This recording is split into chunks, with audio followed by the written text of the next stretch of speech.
ஜனவரி 26ன்னு ஒரு தேதி சொல்ல ஆரம்பிச்சேன். என்ன அப்படின்னா, ஜனநாயகன் படம் 9-10 தேதியில ஜனநாயகன் படம் ரிலீஸ் ஆகுது. அதோட ரிசல்ட் தெரியறதுக்கு ஒரு 10-15 நாள் ஆகும். ஸோ வந்து ஒரு 10ஆம் தேதி ரிலீஸ் ஆகும், 9ஆம் தேதி ரிலீஸ் ஆகுதுன்னு நினைக்கிறேன், ஐம் நாட் ராங். ஒரு 15ஆம் தேதி 16ஆம் தேதி வாக்கில் அந்த படம் ஹிட்டா இல்லையா என்னன்னு தெரியும். அதுவும் சேர்ந்து சில இம்பாக்ட்களை தாவேக்கா என்ன முடிவெடுக்க போகுதுங்கிற சொல்லும். தாவேக்கா என்ன முடிவெடுக்க, ஒருவேளை தாவேக்கா வந்து ஏடிஎம்கே கூட சேர்ந்துருச்சுங்க, ஆல் கேம் ஓவர். அதை முடிச்சுட்டு நம்ம வந்து ரிசல்ட்டை பார்த்துட்டு அடுத்த வேலையை பார்க்க போயிடலாம். இல்லை அவங்க தலைமையில் ஒரு கூட்டணி அமைந்து வச்சுங்க, என்டையர்லி டிஃப்ரெண்ட் கேம். இல்லை இருக்கிறது இப்போ ஸ்டேட்டஸ் கோ, இன்னைக்கு நம்ம பேசிட்டு இருக்க ஸ்டேட்டஸ் கோ தான், அது வேற கேம். ஸோ அது எல்லாமே வந்து உங்களுக்கு ஜனவரி இறுதியில் ஒரு ஃபுல் ஃப்ளெட்ஜ்டு ஒரு ஸ்கோப் கிடைக்கும் நான் நம்புறேன்.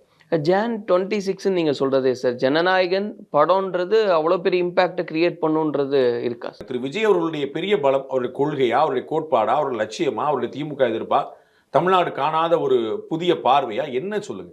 அவருடைய மிகப்பெரிய பலம் அவருடைய திரைப்பிரபலம். அதுதான் அவருடைய மிகப்பெரிய பலம். அதுதான் எல்லாரும் வந்து அந்த கரிஷ்மா ஓடி நின்று பார்த்து அவர் பாத்திரமான. அப்போ அந்த படம் ரிலீஸ் ஆகிறது முக்கியம் தான். ஒரு பேச்சுக்கு இந்த படம் ஃபிளாப் அப்படின்னா பெரிய சேலஞ்ச், அந்த படம் பயங்கர ஹிட்னா பெரிய அட்வான்டேஜ். நீங்க யோசிச்சு பார்க்கணும், பாஷா படம் வந்தபோது அந்த படம் ரஜினி அவர்களை அரசியல் கட்சி ஆரம்பிக்கணும்னு தள்ளிச்சு. எல்லாரும் அதை பற்றி அவர் பேசல. அரசியல் தேர்தல் நேரத்தில் வெளிவந்த படம் முத்து படத்தில் பாலிடிக்ஸே கிடையாது, ஒரே ஒரு டைலாக். அது நாடக சேர்ல உட்காருவார் தலைவர். அது என்னமோ தெரியலங்க, இந்த சேர்ல உட்கார்ந்தாலே அந்த மாதிரி வந்துருதுங்க பாரு.